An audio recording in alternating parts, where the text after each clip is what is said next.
Bien, entonces el contenido que comenzamos a ver la sesión pasada era el tema de los principios del derecho civil y del derecho privado en general.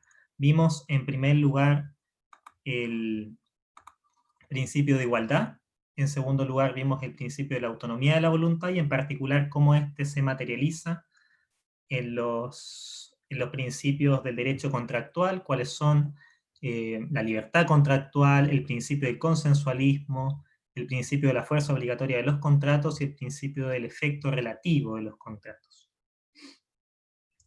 En lo que sigue vamos a estudiar los siguientes principios. Y vamos, en ese sentido, a hablar ahora del principio de responsabilidad. El principio de responsabilidad nosotros ya hemos aludido a él a lo largo de nuestras sesiones y en particular cuando estudiamos el tema de la responsabilidad civil. El principio de la responsabilidad, que es un principio general de nuestro Código Civil, es un principio transversal, obligatorio en términos generales, supone que todo aquel sujeto que comete un daño debe repararlo. Todo aquel sujeto que comete un daño debe necesariamente repararlo. El daño que sufrió una persona entonces tiene que ser compensado por el responsable de dicho daño. Ya sabemos, sin embargo, que esa es la regla general, pero habrá que precisar necesariamente para que estemos en presencia de la obligación de indemnizar el daño causado. Y para que estemos en presencia de esa obligación de indemnización de perjuicios, han de concurrir ciertos requisitos. ¿Y cuáles son esos requisitos? Se los pregunto a ustedes. ¿Cuáles son los requisitos para que opere este principio de la responsabilidad y opere la indemnización de perjuicios?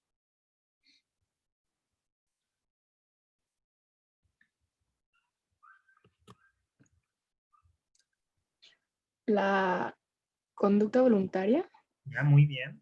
Conducta. ¿Cuál más? la capacidad, Bien. ¿Qué más? imputabilidad o culpabilidad, Imputabilidad, bien. daño y causalidad. Daño y causalidad. Entonces, concurriendo estos requisitos, vamos a estar en presencia de la obligación de indemnizar los perjuicios. Muchas gracias, Antonio. Bien, este entonces es un principio, otro principio que vimos. Avancemos un poco más. Otro principio, el cuarto, el principio de respeto de la propiedad. Principio de respeto de la propiedad, o respeto a la propiedad. Básicamente, este principio fundamental en nuestro ordenamiento jurídico civil busca proteger, garantizar, darle seguro, darle garantía, darle amparo a la propiedad, entendida esta como el principal derecho real de nuestro ordenamiento jurídico. Lo que se busca a través de este principio es darle la más alta protección al derecho de propiedad o al derecho de dominio. La propiedad, a su turno, está al servicio de su propio propietario. La propiedad está al servicio de su propietario. Y el ordenamiento jurídico ha de proteger este derecho de dominio, este derecho de propiedad, bajo cualquier tipo de respecto. Si a mí, por ejemplo, siendo titular de un vehículo, me lo roban, yo tengo las más variables acciones para poder recuperar ese vehículo. Si yo soy propietario, por ejemplo, de un departamento y ese departamento lo doy en arrendamiento y el arrendatario finalmente no me paga las rentas, yo tengo derecho a poder accionar mediante, por ejemplo, una acción de comodato precario para poder solicitar la restitución de la tenencia de ese inmueble. Si tengo otra propiedad, tengo un celular y ese celular alguien lo presto, pero después no me lo devuelven, tengo una acción que me permite pedir la restitución de la tenencia, de la posesión de ese celular, cuál es, por ejemplo, la acción reivindicatoria, como veremos a continuación. El derecho de propiedad, como ya lo hemos dicho, es el principal derecho real de nuestro ordenamiento jurídico y está definido en el artículo 582 del Código Civil. Veamos, 582.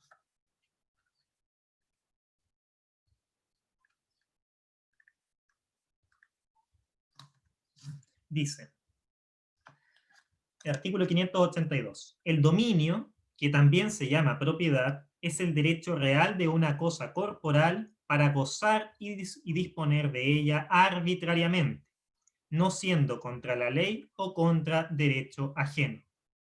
Y el segundo inciso dice, la propiedad separada del goce de la cosa se llama mera o nuda propiedad.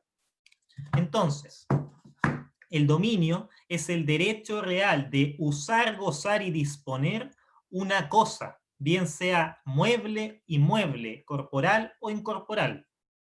Yo puedo tener propiedad por sobre mis propios derechos. En ese sentido, tengo propiedad sobre cosas inmuebles en conformidad a lo que dispone el 583, si no me equivoco. Ya sabemos entonces que el derecho de propiedad es parte constitutiva de los derechos reales. Y entonces este principio de protección de la propiedad, en términos más generales, lo que hace es proteger a todos los derechos reales en términos globales.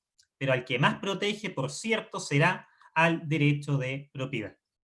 Otros derechos reales son, como ya hemos dicho, el derecho de usufructo, el derecho de habitación, el derecho de uso, el derecho de hipoteca, etc.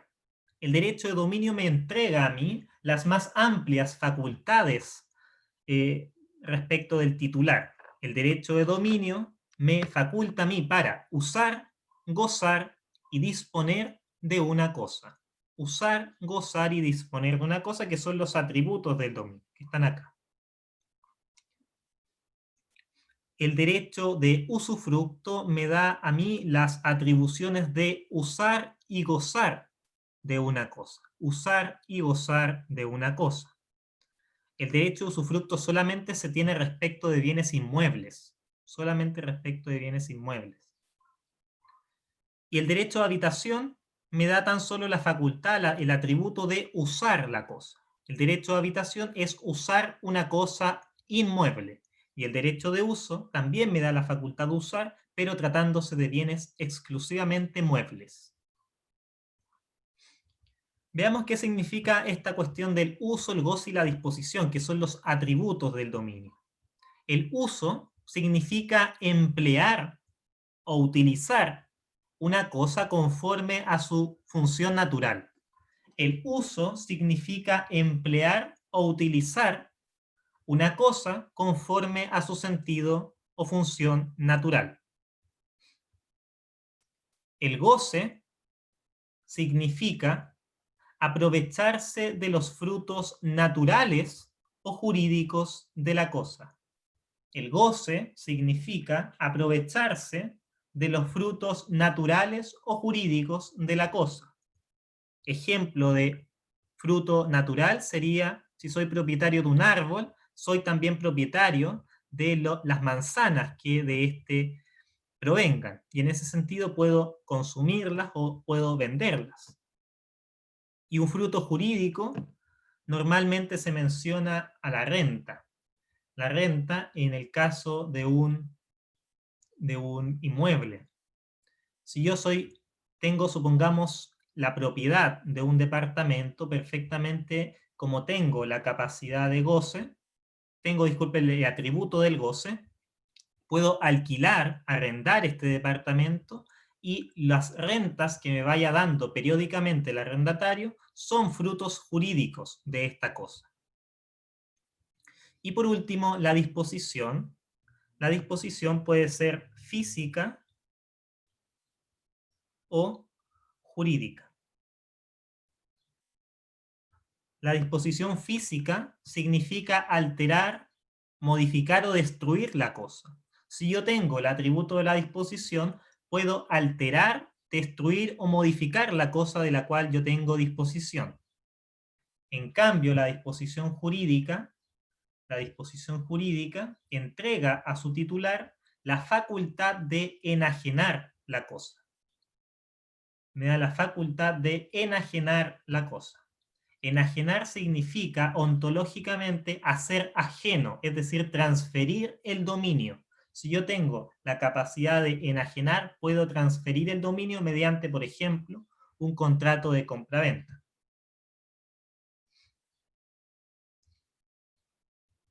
¿Se entiende? ¿Existe alguna duda respecto a lo que acabo de mencionar?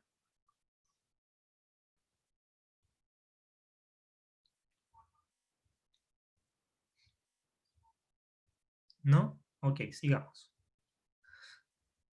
En el mismo sentido, en el principio de la protección de la propiedad, vemos que nuestro ordenamiento jurídico entrega diversas herramientas, diversos mecanismos de protección al derecho de dominio y también protección a los diversos otros derechos reales. Algunos de ellos son las que ustedes pueden ver en su pantalla. Esta protección, ante todo, se puede verificar en varios niveles, a nivel incluso constitucional, a nivel de acciones penales, a nivel de derecho penal y también a nivel de derecho civil, materializada en acciones civiles. A nivel constitucional vemos que la propia Constitución en el artículo 19, número 24, reconoce el derecho de propiedad y posteriormente en el artículo 21 de la Constitución, o en el artículo 20, no recuerdo bien, establece el recurso de protección, la acción constitucional de protección que permite al titular del derecho de propiedad poder acudir a los tribunales superiores de justicia, en particular a la Corte de Apelaciones respectiva, para poder reclamar de aquella vulneración a ese derecho constitucional de propiedad reconocido en el artículo 19, número 24. Entonces ya vemos que si a mí me vulneran mi derecho de propiedad, puedo acudir a la Corte de Apelaciones respectiva, interponer un recurso de protección para que se restablezca el imperio del derecho. Y de ese modo se me deje de vulnerar o limitar mi derecho de propiedad que está protegido a nivel constitucional. A nivel de derecho penal, existen diversas acciones penales, diversos tipos penales que protegen a la propiedad.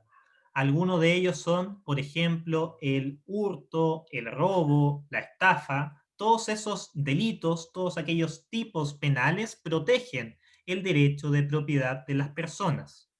Protegen la propiedad de estos sujetos. El hurto, el robo, la estafa, etc. Y a nivel de acciones civiles, encontramos principalmente las que pueden ver en su pantalla. En primer lugar, la acción reivindicatoria. En segundo lugar, las acciones posesorias. Y en tercer lugar, la acción de precario. Voy a tratar muy escuetamente cada una de estas. La acción reivindicatoria es aquella acción que tiene el dueño no poseedor de la cosa, en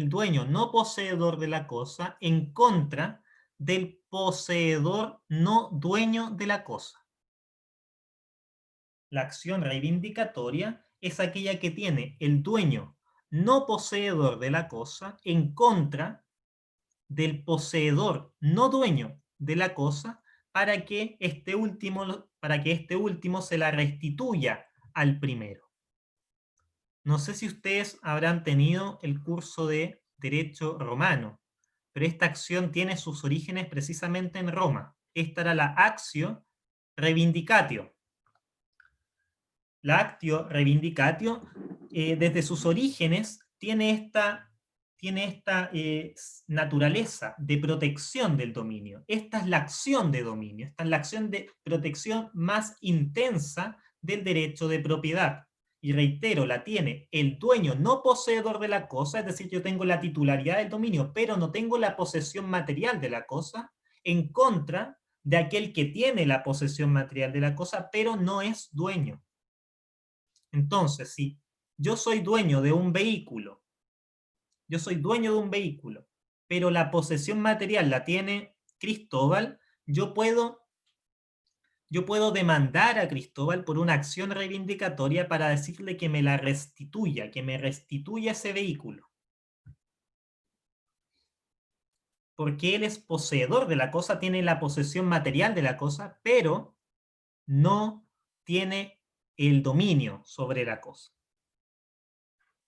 Él es poseedor, es decir, es aquel que tiene la tenencia material de la cosa y con el ánimo de señor y dueño, pero no es efectivamente el dueño. El dueño soy yo. Y como yo soy el dueño no poseedor de la cosa, puedo demandar por acción reivindicatoria a Cristóbal para que él me restituya la cosa. ¿Alguna duda respecto a la acción reivindicatoria? No. Bien. Las acciones posesorias son aquellas que buscan proteger la posesión. La posesión está definida, como ya saben, en el artículo 700 del Código Civil. 700 del Código Civil.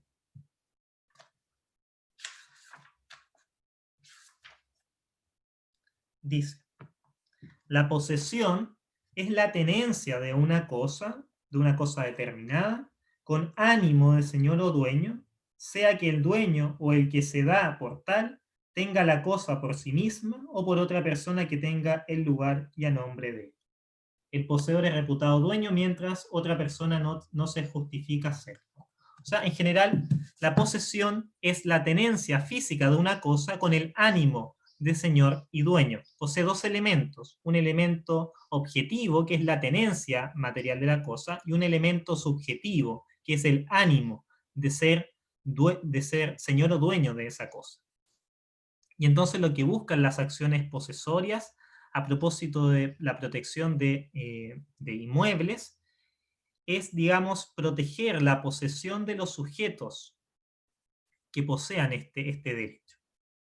Y como ya saben, como lo dice el inciso final del artículo 700, al poseedor se le reputa dueño, es decir, se presume dueño hasta que otro justifique ser el verdadero dueño.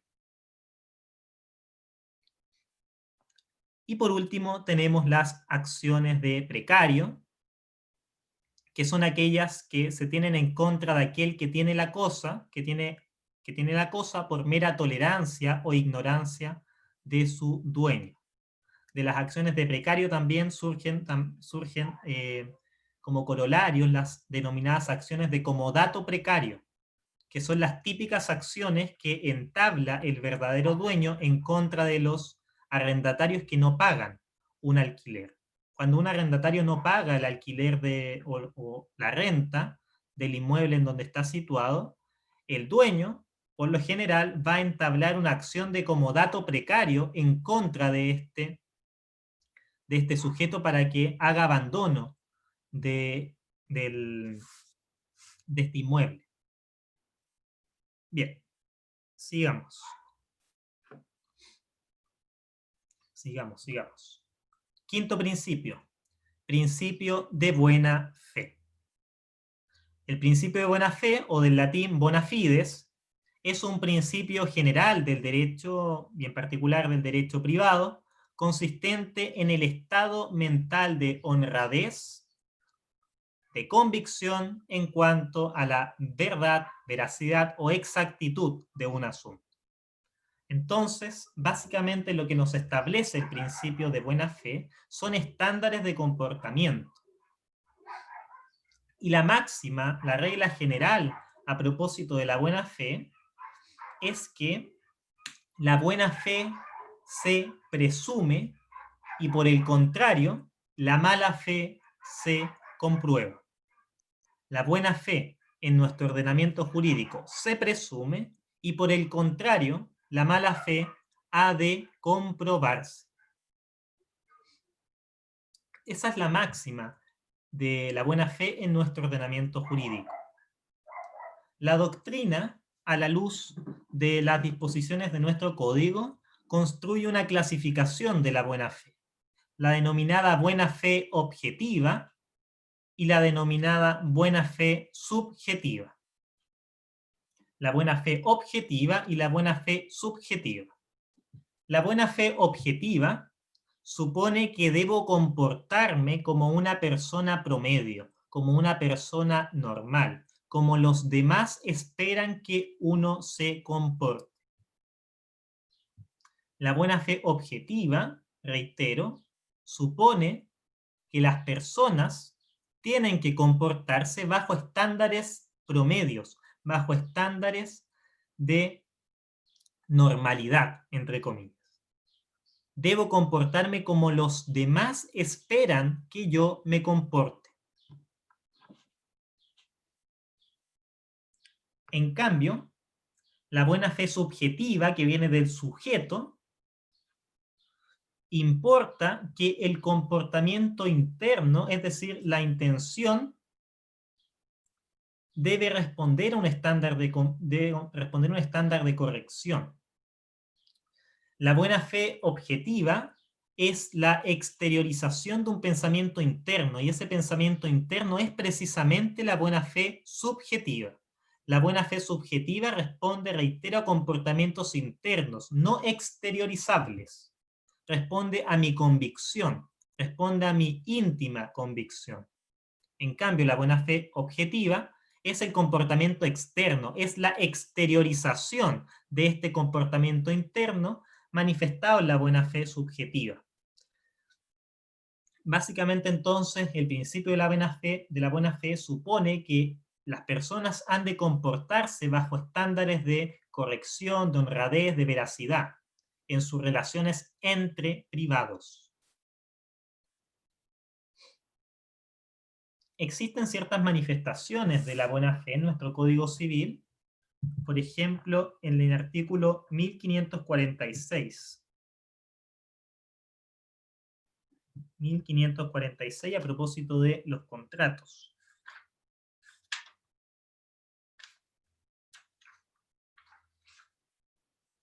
Dice, el artículo 1546. Los contratos deben ejecutarse de buena fe y por consiguiente obligan no solo a lo que en ellos se expresa, sino a todas las cosas que emanen precisamente de la naturaleza de la obligación o que por la ley o la costumbre permanecen a ella. El artículo entonces 1546 está diciendo que los contratos, es decir, estos acuerdos de voluntades entre sujetos, han de ejecutarse de buena fe. Los contratos han de ejecutarse de buena fe. Es decir, sin mentiras, con honradez, con veracidad, con honestidad, etc.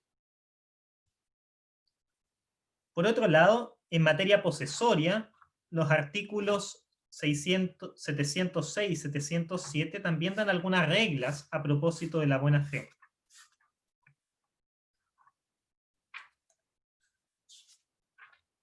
El artículo 706 dice lo siguiente: la buena fe es la conciencia de haberse adquirido el dominio de la cosa por medios legítimos, exentos de fraude y de todo otro vicio. Eso dice el inciso primero del artículo 706, que está hablando de la buena fe en materia posesoria, en materia de posesión. La buena fe es la conciencia de haberse adquirido el dominio de la cosa por medios legítimos, exentos de fraude y de todo otro vicio. O sea, si yo adquirí el dominio teniendo la convicción de que este modo de adquirir el dominio estuvo exento de fraudes, exento de cualquier otro vicio, yo estoy actuando de buena fe. En cambio, si yo adquirí la posesión de una cosa, sabiendo, por ejemplo, que esta cosa no era de propiedad de aquel que me la vendió, es decir, la adquirí sabiendo del vicio, ya no voy a ser un poseedor de buena fe, voy a ser un poseedor de mala fe. Y el artículo 707 habla acerca de la presunción de la buena fe. Dice, la buena fe se presume, excepto en los casos en que la ley establece la presunción contraria. La buena fe se presume, excepto en los casos en que la ley establece la presunción contraria. El inciso segundo del 707 dice, en todos los otros, la mala fe debe probarse. O sea, la mala fe tiene que probarse siempre que no existe una presunción de mala fe. ¿Alguna duda respecto al principio de la buena fe?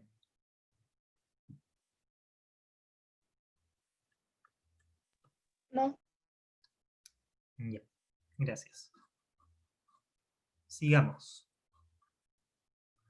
Principio de libre circulación de los bienes. Principio de libre circulación de los bienes. La libre circulación de los bienes es la facultad que tienen las personas en la economía, que en la economía emprenden, digamos, actividades comerciales, generalmente con el fin de obtener beneficios, de hacer llegar estas a cualquier punto del territorio sin que les sean impuestas trabas, salvo las que legalmente dispongan por razones de seguridad para la población. Eso es lo que pueden leer en su pantalla. Pero en general lo que nos está diciendo el principio de la libre circulación de la riqueza o libre circulación de los bienes es que el derecho, en tanto derecho objetivo, no puede en caso alguno generar trabas, generar obstáculos al libre desenvolvimiento de la economía. Nuestro código del siglo XIX responde a un espíritu liberal, un espíritu liberal en cuanto a lo económico. Estaba muy en boga por ejemplo, la Francia del siglo XIX y del siglo XVIII, las ideas británicas de John Locke, de Adam Smith, de David Ricardo, de todos esos autores liberales que presuponen que la economía se maneja como una mano invisible y por tanto, mientras menos interferencia del Estado, del derecho haya en la economía, mejor funciona la economía. Mientras menos obstáculos se le ponga a la economía, mejor esta funciona, más eficiente es la economía. Esto, digamos, responde a esa concepción liberal de lo económico, el liberalismo clásico, como se le conoce, con autores tales como Adam Smith, David Ricardo, John Locke, entre otros. El Código Civil Napoleónico adquirió esa concepción económica, la incorporó en su código, y Andrés Bello, muy influido en materia patrimonial por el Código francés, retomó también esas ideas en nuestro Código Civil. Y de ese modo, entonces, nuestro derecho no ha de generar obstáculos al libre desenvolvimiento económico. El derecho no puede generar trabas, obstáculos, vallas a la libre circulación de los bienes o a la libre circulación de la riqueza. Esto sin perjuicio de ciertas excepciones muy calificadas que pueda establecer eventualmente la ley. Bien, eso entonces en términos globales el principio de la libre circulación de los bienes. A propósito de este tema de la libre circulación de los bienes, surge una manifestación, o sea, una manifestación de la libre circulación de los bienes dice relación con la denominada cláusula de no enajenar. La cláusula de no enajenar es aquella cláusula, aquella estipulación que se establece en un contrato y prohíbe la enajenación del bien objeto de este contrato. Por ejemplo, yo y Elisa celebramos un contrato de compraventa de un vehículo. Yo le vendo mi vehículo a Elisa, pero le pongo como condición, como requisito, como cláusula dentro del contrato, que ella no puede vender Mi vehículo, el que yo le estoy vendiendo a ella, no lo puede posteriormente vender a nadie. Nunca, jamás. Esa cláusula de no enajenar, en conformidad a lo que dispone las directrices del principio de la libre circulación de las riquezas, estaría prohibido. Esa cláusula estaría proscrita, pues va en contra del principio de la libre circulación de la riqueza, la libre circulación de los bienes.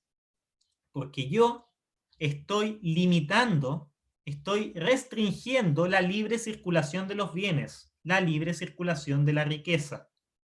Entonces, esa cláusula, a la luz del principio de la libre circulación de la riqueza, estaría prohibido. Sin embargo,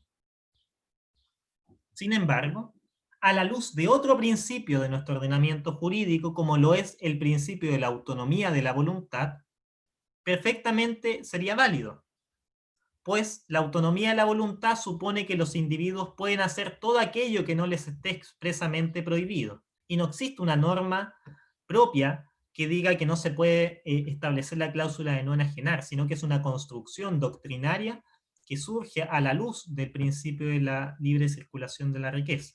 En ese sentido, entonces, entran en colisión dos principios. Por un lado, el principio de la autonomía privada, el principio de la autonomía de la voluntad, y por otro lado, el principio de la libre circulación de las riquezas. Y bueno, frente a la colisión, al choque, a la antinomia que se pueda generar entre dos principios, es necesario realizar, como lo dice el profesor alemán Robert Alexi, un examen de proporcionalidad, un examen de ponderación. Y por tanto vamos a tener que evaluar en primer lugar la idoneidad, la necesidad y por último la proporcionalidad en un sentido estricto. Sin embargo, la conclusión que se llega a todo este debate, a toda esta discusión doctrinaria, es que la cláusula de no enajenar se va a permitir gracias al principio de la autonomía privada, pero con límites. O sea, la cláusula de no enajenar va a ser válida, pero siempre y cuando cumpla con los siguientes dos requisitos. La cláusula de no enajenar es válida siempre que exista un interés legítimo en establecerla, existe un interés legítimo en establecerla, y en segundo lugar, esta cláusula de no enajenar tiene que ser temporal, no puede ser perpetua, tiene que tener en algún momento un fin, un término, un ocaso. Entonces, en el mismo ejemplo que les daba a propósito del vehículo con Elisa, yo podría perfectamente, ahora sabiendo esto, establecerle esa cláusula de no enajenar del vehículo siempre y cuando exista un interés legítimo. Por ejemplo, ese vehículo es de colección y te lo estoy vendiendo a ti en consideración a tus particulares características como conservadora de vehículos. Y en segundo lugar, tengo que ponerle un plazo. No lo puedes vender, pero dentro de 5 años. O sea, durante los siguientes 5 años tú no puedes venderlo, pero ya transcurre ese plazo y tú después puedes hacer con el vehículo lo que quieras. ¿Se entiende esto?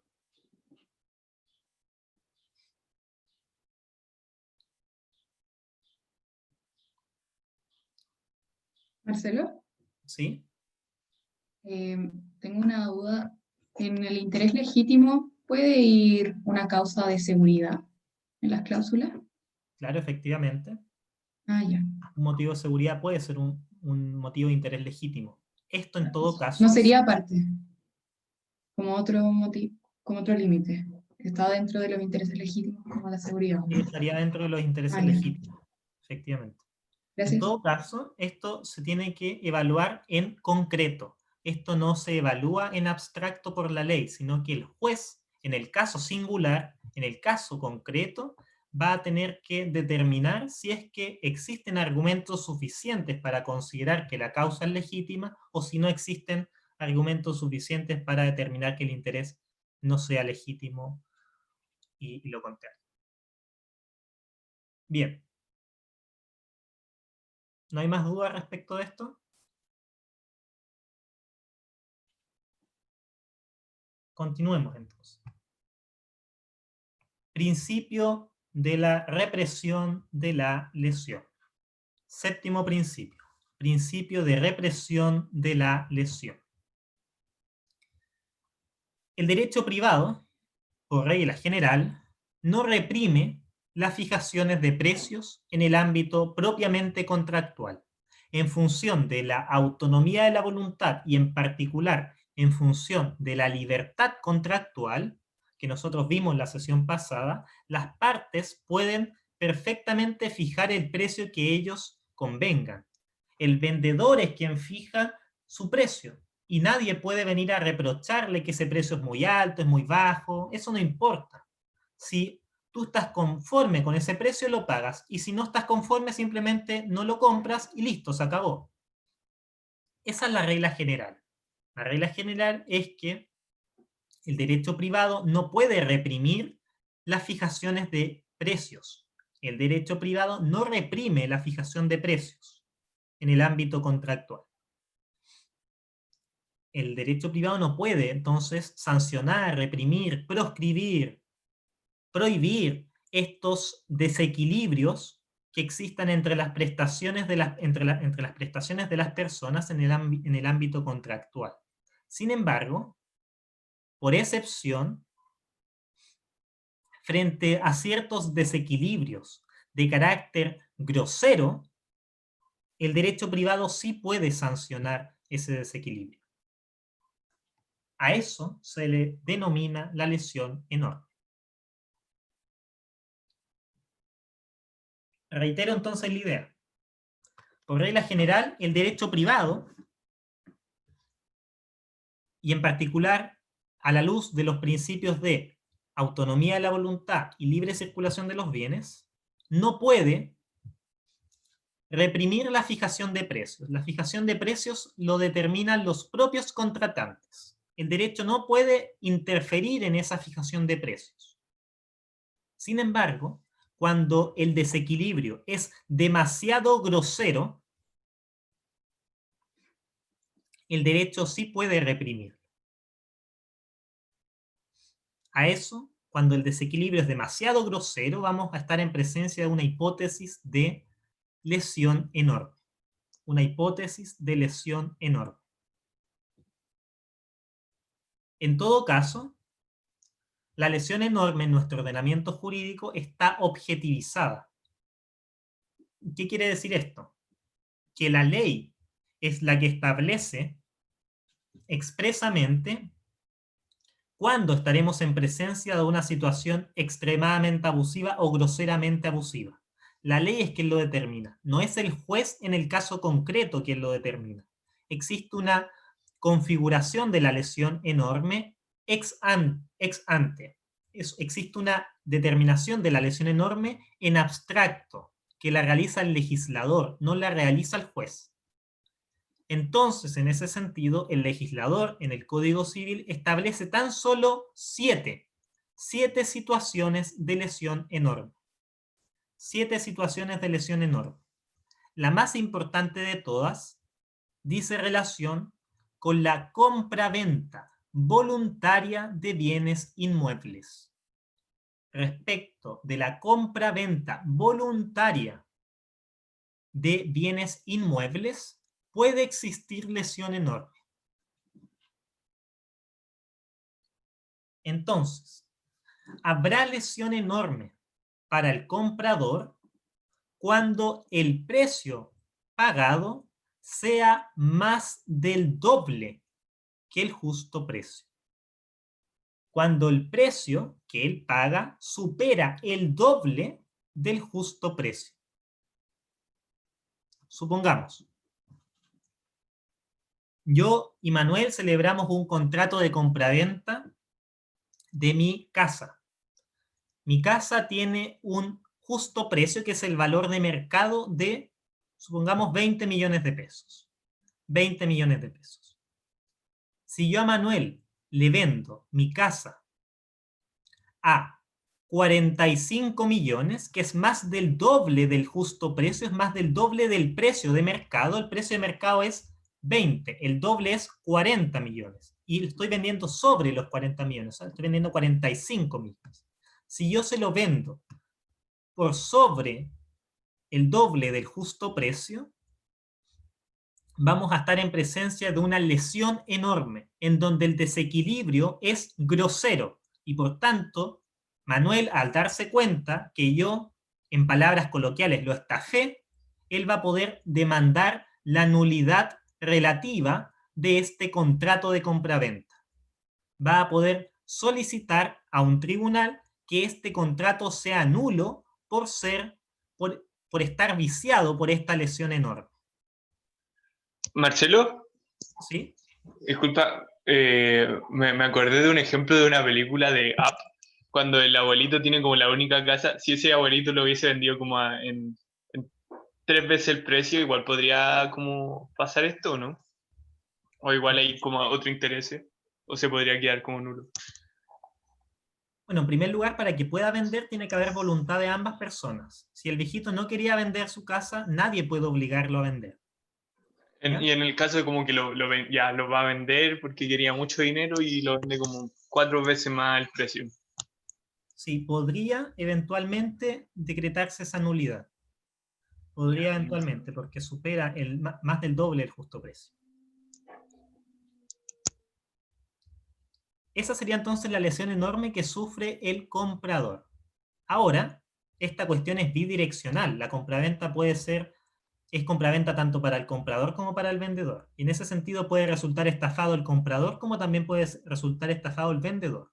Ahora, habrá lesión enorme respecto del vendedor cuando el precio que se paga es inferior a la mitad del justo precio. Es inferior a la mitad del justo precio, o sea, del precio de mercado. Entiendan justo precio por precio de mercado. Entonces, en el mismo ejemplo con Manuel, mi casa tiene un precio de mercado de 20 millones y Manuel me la compra a mí por 5 millones. 5 millones está debajo de 10 millones, que es la mitad del justo precio. Entonces, en ese caso, yo al darme cuenta que me embarraron, me compraron la casa demasiado barata, puedo ir a los tribunales de justicia y y solicitar, disculpen, la nulidad relativa de este contrato de compra-venta. Y en ese sentido, el contrato sería nulo y tenemos que retrotraer los efectos como si nunca se hubiese celebrado el contrato. ¿Se entiende la lesión enorme?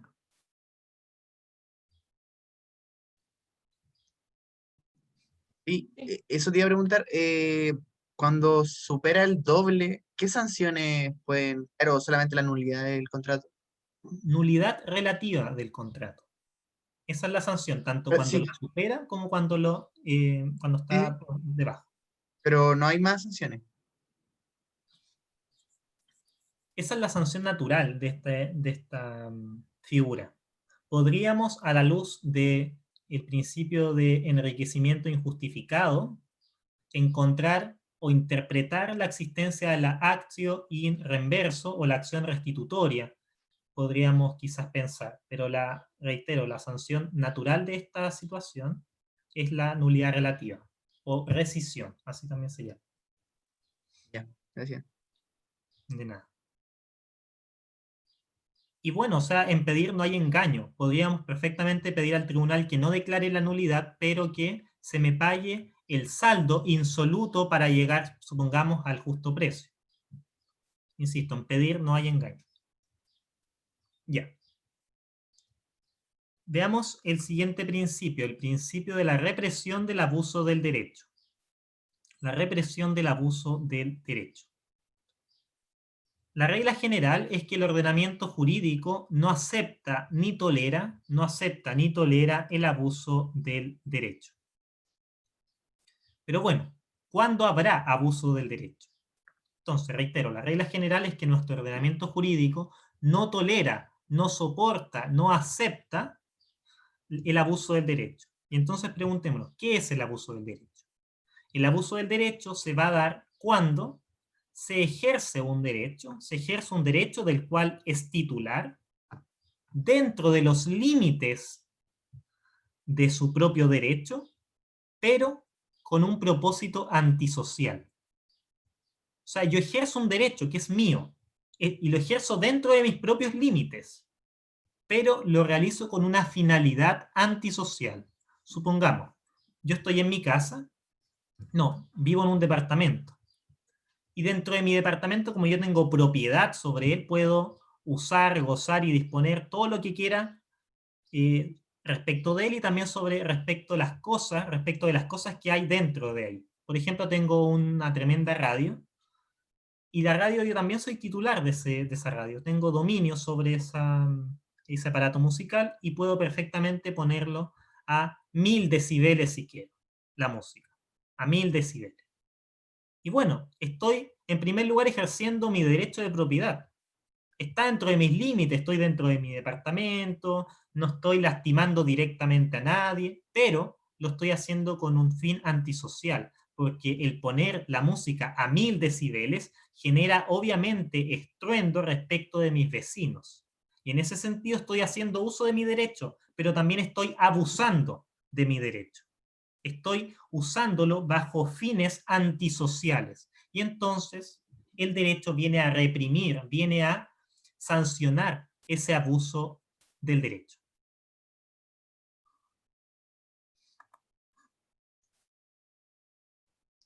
Frente a esto, frente a esta situación, la doctrina viene a discutir sobre la procedencia o no de este principio. Algunos dicen que efectivamente existe y otros dicen que no existe. La tesis 1 que pueden ver aquí señala que no existe el abuso del derecho, porque el derecho de propiedad alcanza a los más variables desarrollo que yo quiera hacer respecto de mi derecho, al más amplio ejercicio del derecho. Esa es la primera tesis, es una tesis en general minoritaria, una tesis excesivamente liberal. La segunda tesis, en cambio, dice que sí existe el abuso del derecho en nuestro ordenamiento jurídico, y de aquí se desprenden, por un lado, la tesis social y por otro lado la tesis liberal. La tesis social dice que habrá abuso del derecho cada vez que haya un propósito antisocial en vistas al interés social. O sea, cuando mi interés vaya en contra del interés social, va a haber una finalidad antisocial, y por tanto en ese momento habrá abuso del derecho. O sea, hay que contrastar la finalidad mía, del abusador del derecho, con la finalidad del interés social, con el interés social. Y cuando se contradicen, existe, por cierto, abuso del derecho. Y existe otra tesis, que es la tesis liberal, que afirma que solamente habrá abuso del derecho, cuando en el ejercicio de él se atropellan los principios básicos de sociabilidad con un fin dañoso a otra persona. Entonces, cuando en el ejercicio de mi derecho atropello derechos ajenos, en ese caso habrá abuso del derecho.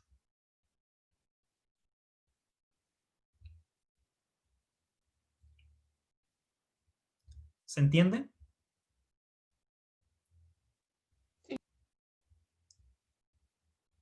Ya, y pasemos entonces ya, para finalizar, al último principio de nuestro Código Civil, el principio de represión del enriquecimiento injustificado. Represión del enriquecimiento injustificado o enriquecimiento sin causa. Bien, como dice en la pantalla, la regla general es que en el derecho privado se permite que una persona se enriquezca a costa de otra. Entonces, en el derecho privado se permite que una persona se enriquezca a costa de otra, pero siempre que exista un título que lo justifique. Que exista un título que justifique ese enriquecimiento a costa de otra persona. Esos títulos justificativos son en general las fuentes de las obligaciones que nosotros ya vimos. Las fuentes de las obligaciones son la ley, el contrato, el cuasicontrato, el delito y el cuasidelito. Entonces, el derecho privado permite que una persona se enriquezca a costa de otra, siempre y cuando medie una fuente de las obligaciones, principalmente un contrato. Por ejemplo, en el ámbito laboral, el empleador se está enriqueciendo a costa del trabajo de su trabajador. Y eso está permitido porque entre ellos hay una fuente de las obligaciones que es un contrato.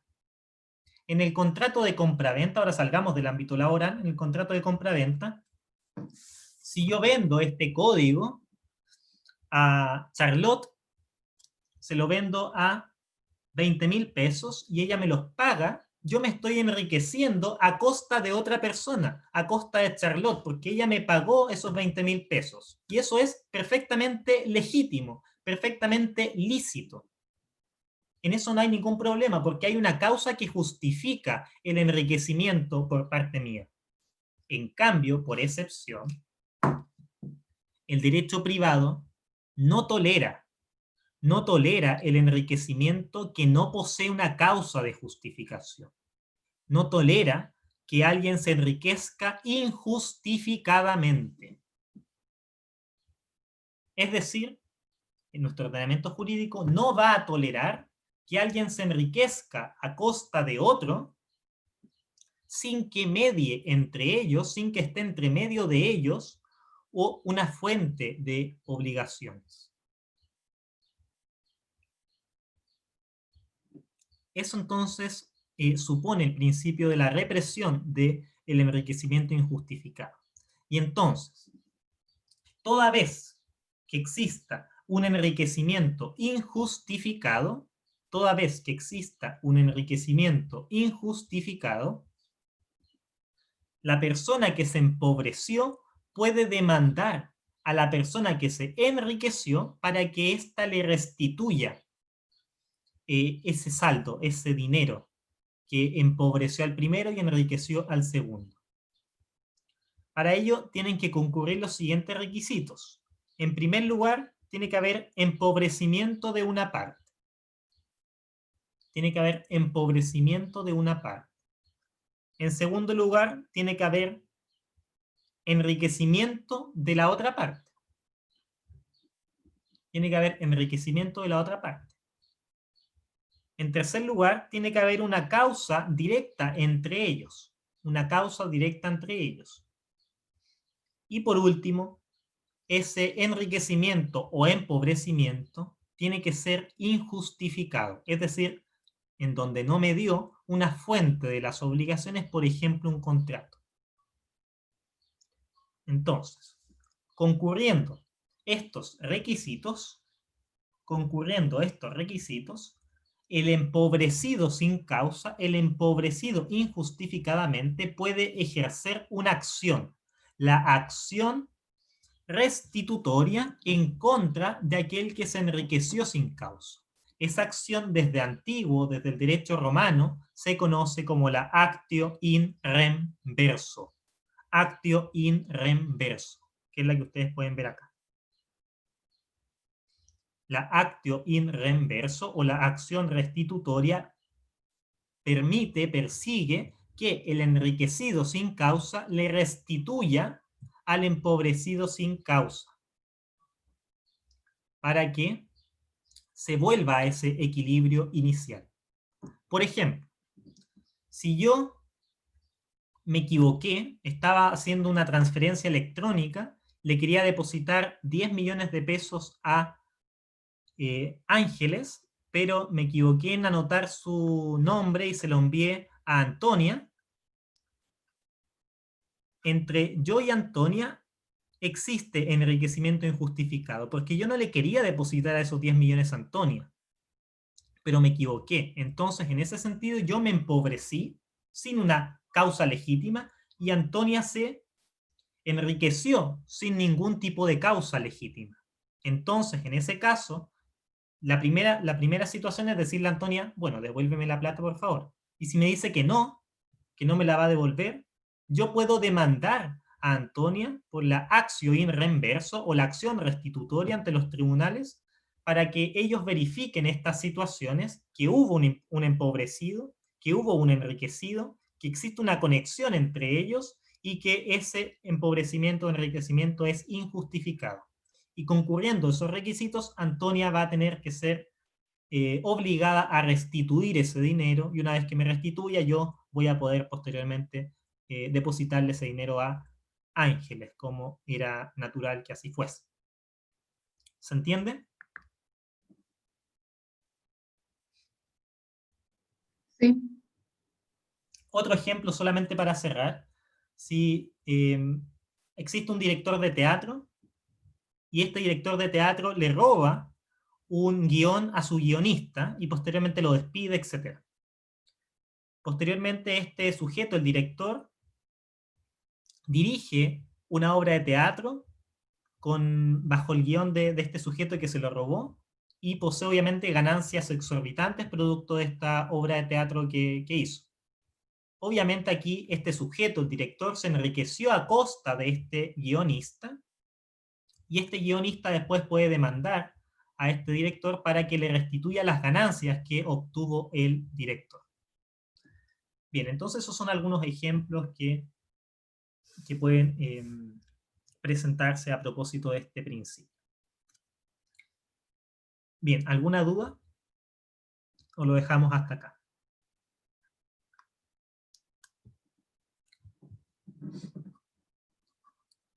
Bien. Bueno, espero que les haya servido, que hayan aprendido, y nos vemos la próxima semana. Que les vaya muy bien. Chao, Marcelo. Chao, Que chao, muchas gracias. Chao, chao. tenga buena reunión. Gracias.